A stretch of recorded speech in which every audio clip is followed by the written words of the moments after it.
Here's part 2 of chapter 3. Hopefully I can finish it this time, and I hope everybody has had a Merry Christmas. Because at the time I'm reading this, it's the day after Christmas. So I hope everybody had a good Christmas, and if anybody's interested in my Dragon Age Origins Let's Play, I put up a video to vote on the romance pick. So go on and vote if you want to. Here we go. Logan awoke to the sharp tingle of pain in his skull and a bath of heat on his face. He could hear a roaring fire nearby, a large one, and before his eyes opened he could tell he was seated against some kind of pole with his arms tied together behind it. Was he going to be cooked then? Roasted on a skewer over a roaring fire? Was that something elves did? It seemed unlikely, considering the arrow wound in his shoulder was now treated and bandaged. At least he was finally warm.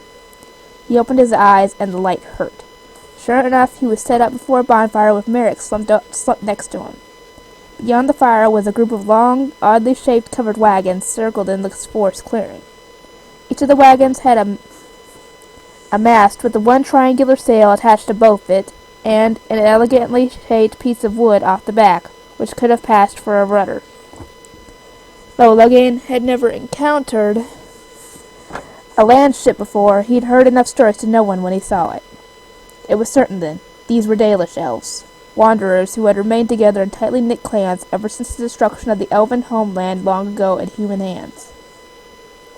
Many elves had submitted to human rule and lived in the cities as second-class citizens, but the Dalish had refused. They had fled, and today remained aloof and hostile towards all outsiders.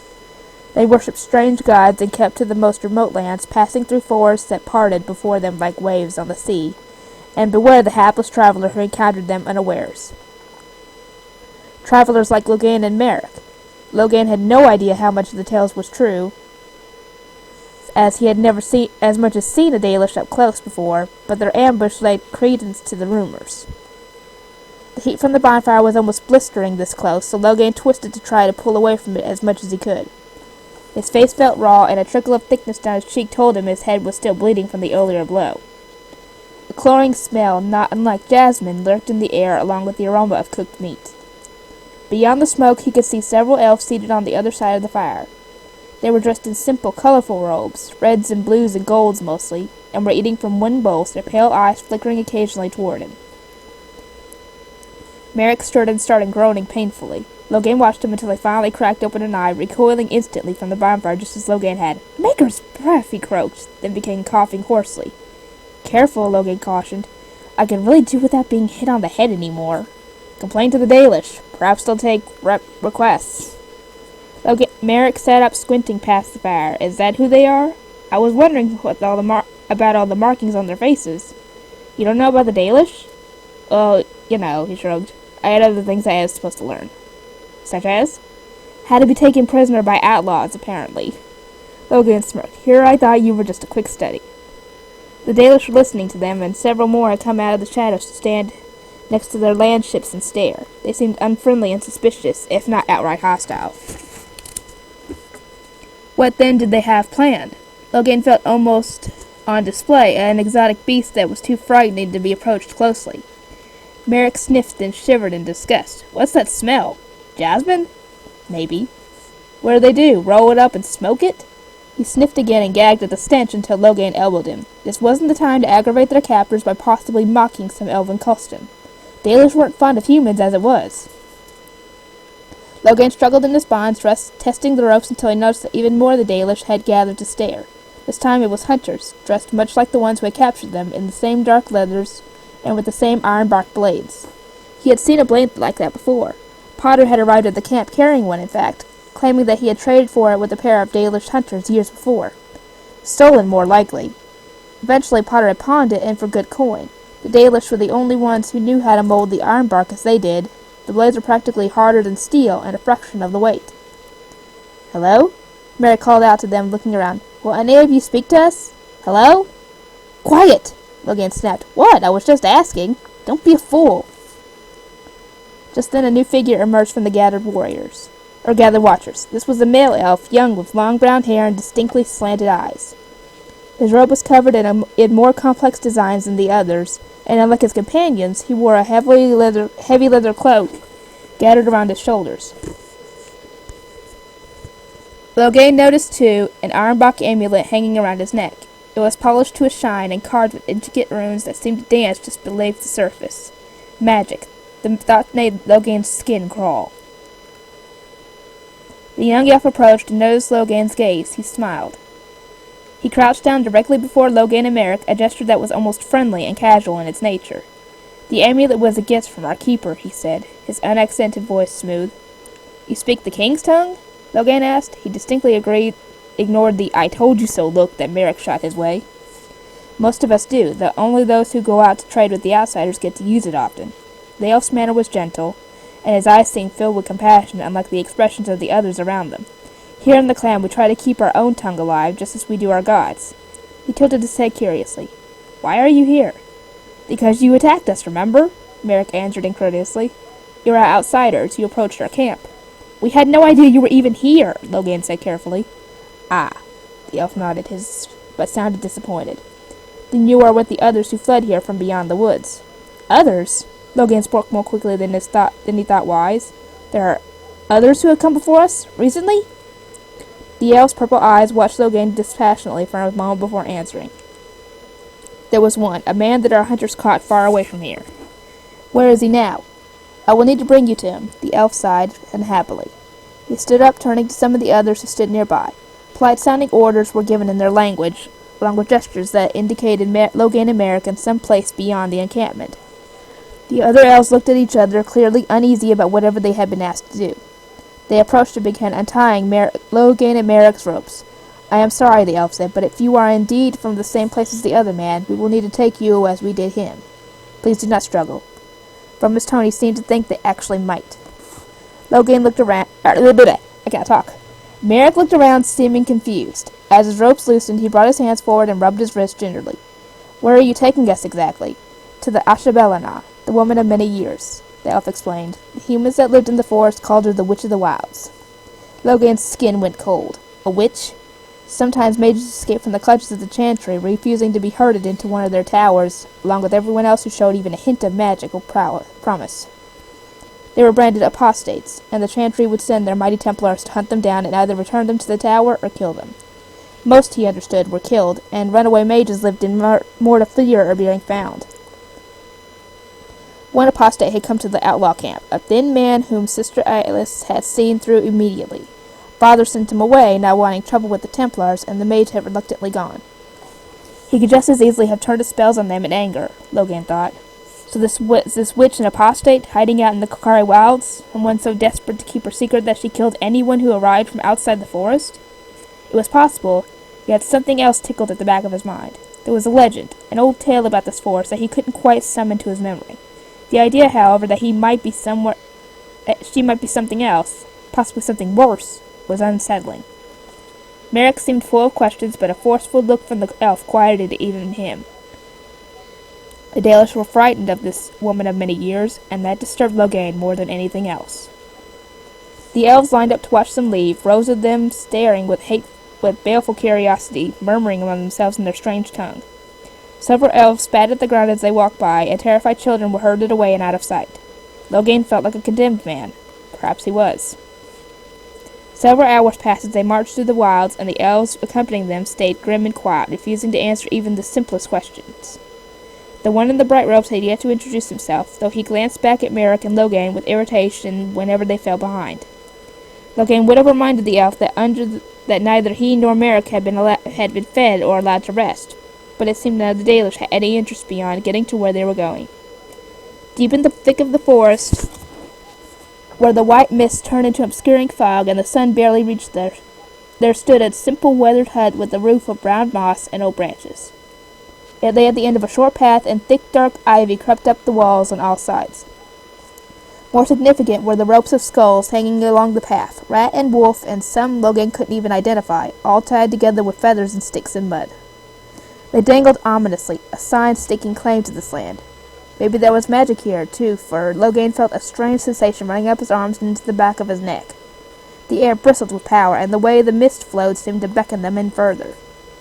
The young elf in the colorful robe stopped them, and so did the hunters. He pointed toward the hut. That is where you needed to go. What's going to happen to us? Merrick asked.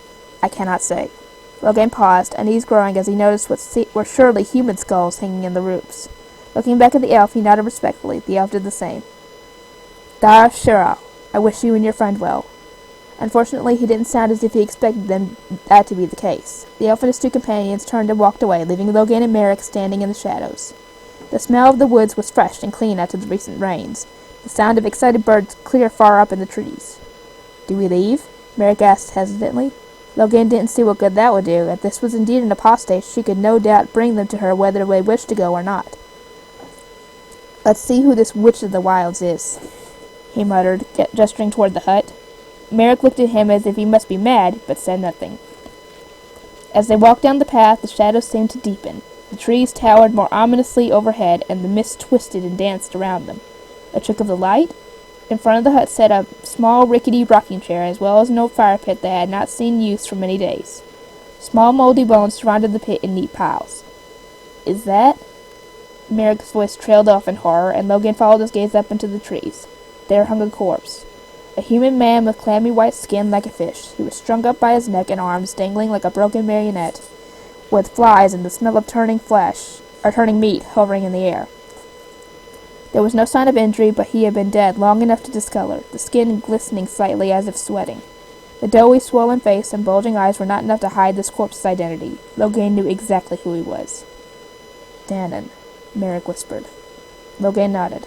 There were other bodies hanging further in, just a few that he could see, hidden in the mist and the shadows. Most of them were skeletons, with nothing more than tattered clothes and scraps of wispy hair clinging to them. I see you're already acquainted with my newest trophy, came a new voice. A decrepit woman hobbled into view from among the trees. She was the very picture of a witch, wild white hair and a robe formed mostly of thick black furs and dark leather. Hanging down her back was a heavy cloak, trimmed in fox fur, quite striking and delicately stitched. She carried a basket filled with large acorns and other items wrapped in red cloth, and she waved it absently in Dan's direction. He never did introduce himself, foolish lad. I warned him after he started with the bellowing. She stopped and appraised Logan and Merrick carefully, both of whom stared at her agape. Thankfully, it didn't seem like either of you have the same problem. Good. That will make this easier. Her voice was cackling with easy amusement, which made the situation all the more surreal. Logan wished the elves had left him with at least his blade. The old woman walked toward the hut without waiting for them, and sat herself down in the rocking chair with a belabored sigh. Well, come on then, she grubbed at them, putting down her basket. Logan approached grudgingly, Merrick a step behind him. You killed Dannon? Merrick asked incredulously. Did I say that? She chuckled. I don't believe I did, in fact. If you wish to know the truth, the lad killed himself. Magic, Logan swore. The woman cackled with renewed amusement, but said nothing more. Who are you? Merrick asked. I don't care who she is, Logan asserted. I don't like being played with. He stepped threateningly towards her. She responded by narrowing her small eyes, but nothing else. I demand that you let us go. You demand? She seemed impressed by the notion. Logan? Merrick cautioned. Logan held up a hand, warning Merrick back. He stepped closer to the witch, looming over her as she remained seated in her chair. Yes, I demand, he repeated slowly. Casting spells does not impress me. You need time to cast, and I can break your neck before you lift a finger. She smiled at him, a broad grin full of teeth. Now, who said I would be the one to do anything? Logan heard Merrick's sharp intake of breath behind him, but turned only in time to see one of the giant trees reaching toward him with lightning speed. Great branches wrapped around him like giant hands, pulling him up into the air. Leaves fluttered all around while flies buzzed angrily through the air. He struggled and shouted, but it was useless. The tree stepped back into line with his brothers, and Logan became another dangling trophy, only a few feet from Dannon's bloated corpse. Panicking, he tried to shout to Merrick, only to have smaller branches wrapped around his mouth and hold his head still. Merrick crouched, eyes wide and heart pounding, as he watched Logan get snatched. It happened so quickly. How could a giant tree have moved so fast? Frightened, he glanced back at the witch, but she only rocked quietly in her chair, regarding him with vague annoyance. Are you to be next, then? She asked. I'm hoping not. An excellent choice. Sweat trickled down his brow. Merrick cleared his throat and carefully lowered himself to one knee. I beg your pardon on behalf of my companion, good lady. His voice was quiet, but the old woman appeared to be listening, fascinated.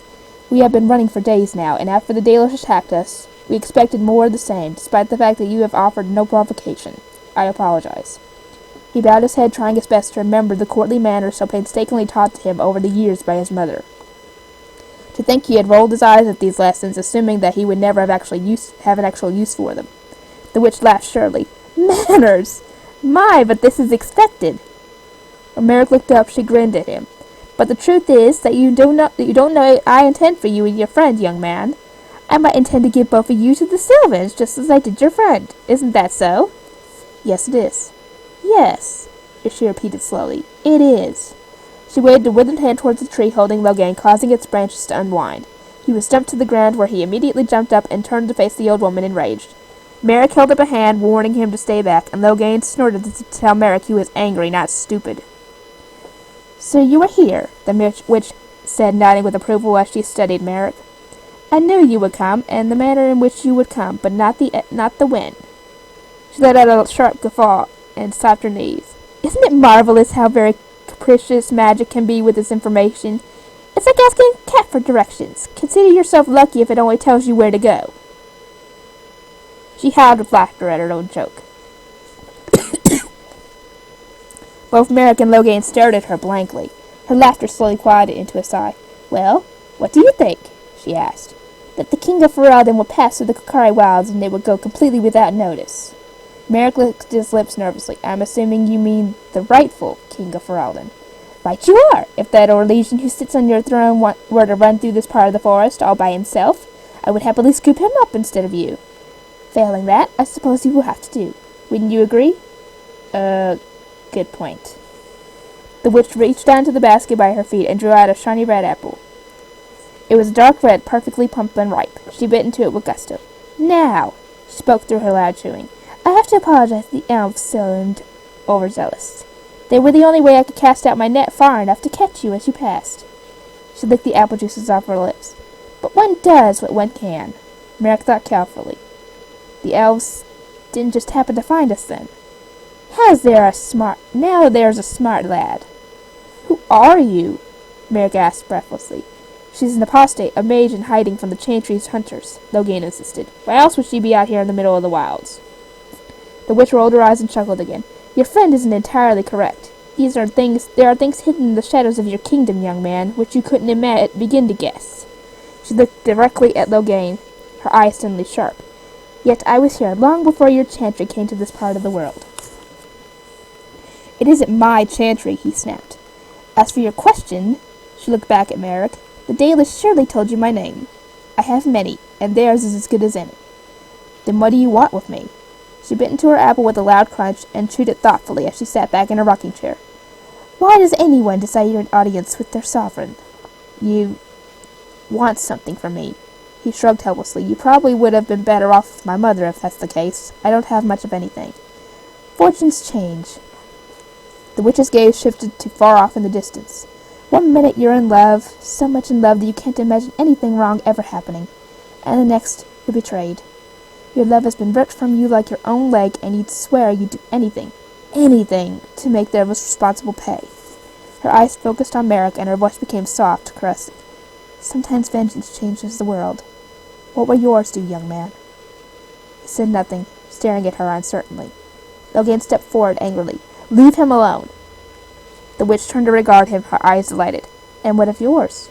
The rage enough inside you tampered into a blade of fine steel, into whose heart will you plunge that one day, I wonder? Merrick and I are not friends, he growled, but I don't want him dead. Her chuckle was mirthless. Oh, you know what I speak of. Logain paled, but regained his composure almost immediately. That doesn't matter any longer, he stated evenly. Doesn't it? Have you forgiven them already, then? You are no longer remember her cries as they held her down? The laughter of the soldiers as they held you back and made you watch? Your father, when he... Stop! Logain shouted, his voice filled with as much terror as fury. Merrick watched in shock as Logain lunged toward the witch, as if to strangle her. He lurched to a halt before he reached her, his hands clenched tightly into fists as he struggled against his impulse. The trees around the hut seemed to creak in anticipation like cold springs. The witch merely rocked and watched him quietly, unconcerned. You are too much, old woman, he muttered. In fact, her tone was dry, I see just barely enough. Please, Merrick stepped forward. Tell me what you want. She studied him for a moment, and after taking a final bite of her apple and chewing on it in a in the quiet. She tossed it over her shoulder. It fell with a dull thud on the rotted leaves and moss. An instant later, something long and white slithered out from the shadow and snatched up the core. It was buried into the leaves, almost out of sight, but still Merrick got the impression that it wasn't a snake at all. "You should thank me, young man," the witch purred. "Fleeing into the wilds as you did, what do you suppose would have happened to you? Taken by chastened wild folk? Slain by the Dalish? Eaten by one of the many creatures that lurk within its crevices? Do you truly think this one outlaw alone would have seen you through it all?" "I don't know. Maybe." She arched her brow at Logan. "He has quite the estimation of your capabilities, doesn't he?" When he said nothing, she turned to gaze intensely at Merrick.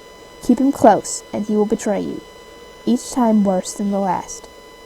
Merrick was unmoved. "So you brought me here to speak riddles at me, then?" No. She waved a hand absently. "I brought you here to save you." Merrick stared at her in disbelief. He wasn't quite sure she could have said anything else that would have been less surprising. Well, perhaps a confession that she was actually made of cheese, but this ranked a close second. "I've snatched you up from the brink of the proverbial pit," she continued, "and I'm going to send you back out into the world, safe and sound." The witch reclined in her chair then, looking very much pleased with herself. "And what do you want in exchange for this help?" Logan demanded. "A promise," she smiled, "made by the king to me in private, and then never spoken of it again to anyone." Merrick blinked in surprise, but Logan stepped in front of him. "And if he refuses?" he demanded. She gestured toward the forest outside. "Then you are free to go." Logan turned to Merrick, and his opinion was evident in his expression.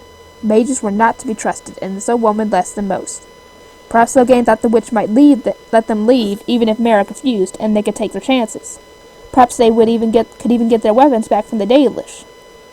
The one who had brought them hadn't seemed completely unreasonable after all. If they could make some kind of trade, they might even get a blanket or cloaks, or who knows what else. The wind whistled in the trees far overhead. Merrick wondered for a moment if they danced, for it almost seemed as if they did. Restless trees dancing to the music of the wind as they stood there in the shadows in silence. He looked at Logan searchingly, asking for help, but there was no response. They were cold, battered, and exhausted, and in the middle of the wilds. What choice did they have? "I accept," Merrick said. And that is part 2 of Chapter 3. Next time I will start Chapter 4. Enjoy, everybody!